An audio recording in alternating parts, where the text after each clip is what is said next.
2, 1.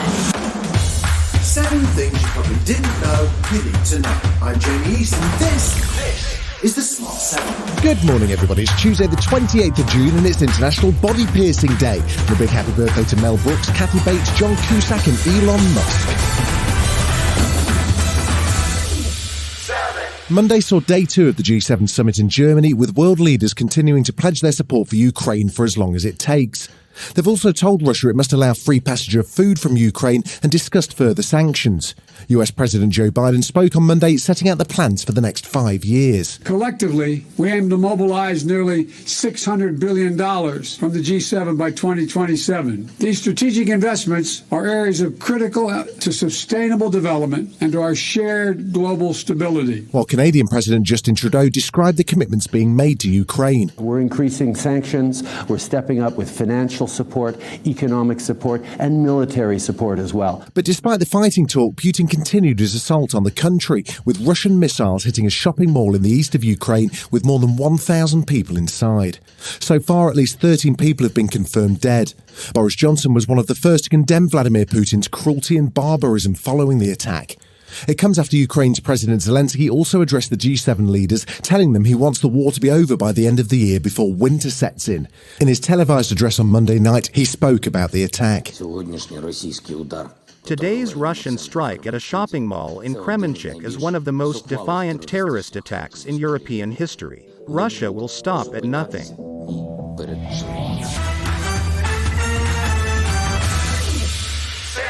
Meanwhile, something not being discussed at the G7 summit among EU leaders is the Northern Ireland Protocol, apparently.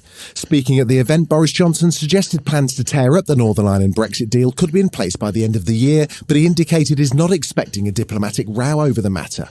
Despite the Prime Minister's optimism, the EU's ambassador to the UK, João de Almeida, said the government's proposals for the protocol were both illegal and unrealistic. We want to find a way out. I'm afraid the government's track is probably, unfortunately, a road to nowhere, and we would like to avoid that. And Shadow Northern Ireland Secretary Peter Kyle also condemned the move. This is the deal that Boris Johnson himself put to the EU. He negotiated it, he designed it, he signed it into law. This is going to really damage Britain's reputation if we unilaterally pull out of a deal we just signed. But speaking in the Commons as the bill was read, Liz Truss downplayed concerns, saying the bill was the only solution to resolve trade difficulties across the Irish Sea without the EU being willing to reopen negotiations. And Boris Johnson also defended his unpopular plan. What we're trying to do is fix something that I think is very important to our country, which is the balance of the Belfast Good Friday Agreement.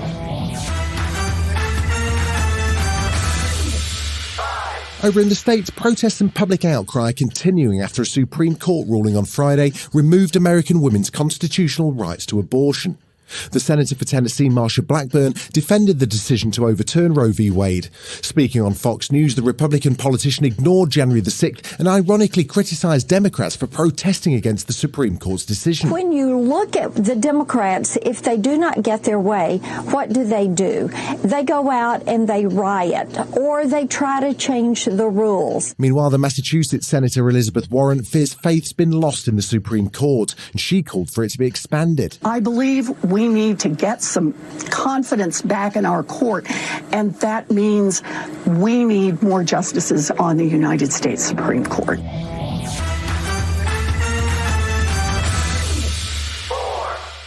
Thousands of victims of the infected blood scandal suffered incredibly bad luck. That's according to Sir John Major.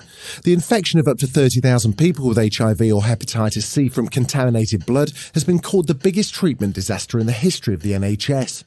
The former Prime Minister told the inquiry examining instances between 1970 and 1980 that the initials JM on a letter convincing Margaret Thatcher not to compensate victims were not his. It was interpreted as being me in a widely read tabloid who produced several pages some years later of how I had personally tried to persuade the Prime Minister not to be helpful on the subject of people suffering from blood infection. But it emphatically was not my letter. Still to come on the Smart 7, good news for the Brits on day 1 of Wimbledon, and Kanye pays tribute to P. Diddy. Right after this. Welcome back.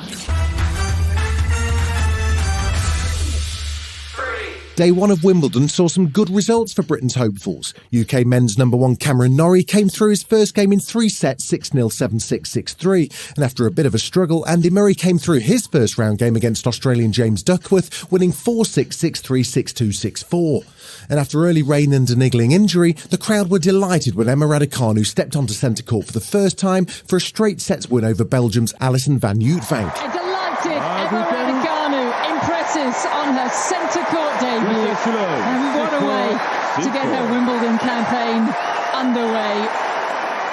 And only she knows, and those in her close support camp really have an understanding of what it has taken to get her out on court today, fit and able to play. Well done, Emma. That was a fabulous victory. Kanye West made a surprise appearance at the Bet Awards on Monday, kitted out in all black with a balaclava and sunnies. The sometimes controversial rapper paid tribute to the Lifetime Achievement Award recipient P. Diddy in classic West style with a 5-minute energetic speech celebrating their friendship. To see Puff in real life at the Missing You video, just like me tapping free as like a little kid, like I just need to meet this man. This is my favorite artist. The mogul, who goes by the name of P. Diddy, Diddy, Puff Daddy, or even just Puffy, got up on stage to accept his award.